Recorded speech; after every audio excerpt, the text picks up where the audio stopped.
The Marvelous Land of Oz by L. Frank Baum. Recording by Edward Miller.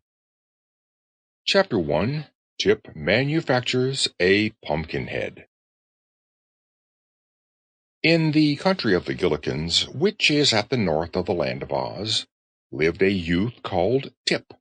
There was more to his name than that, for old Mombi often declared that his whole name was Tipitarius, but no one was expecting to say such a long word when Tip would do just as well.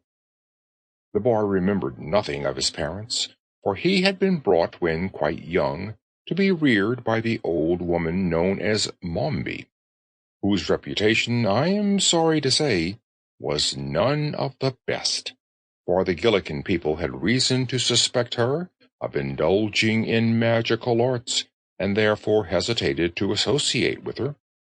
Mombi was not exactly a witch, because the good witch who ruled that part of the Land of Oz had forbidden any other witch to exist in her dominions.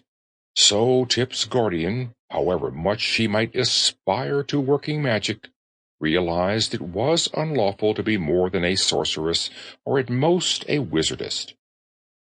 Tip was made to carry wood from the forest that the old woman might boil her pot. He also worked in the cornfields, hoeing and husking, and he fed the pigs and milked the four-horned cow that was Mombi's especial pride.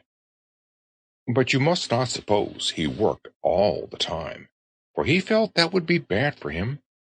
When sent to the forest, Tip often climbed trees for birds' eggs, or amused himself chasing the fleet white rabbits or fishing in the brooks with bent pins. Then he would hastily gather his armful of wood and carry it home, and when he was supposed to be working in the cornfields, and the tall stalks hid him from Mombi's view, Tip would often dig in the gopher holes, or if the mood seized him, lie upon his back between the rows of corn and take a nap. So by taking care not to exhaust his strength, he grew as strong and rugged as a boy may be.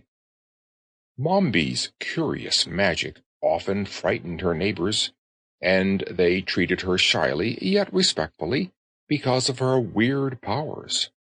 But Tip frankly hated her and took no pains to hide his feelings.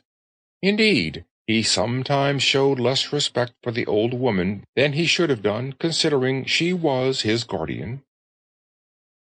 There were pumpkins in Mombi's cornfields, lying golden red among the rows of green stalks, and these he had planted and carefully tended. Sample complete. Ready to continue?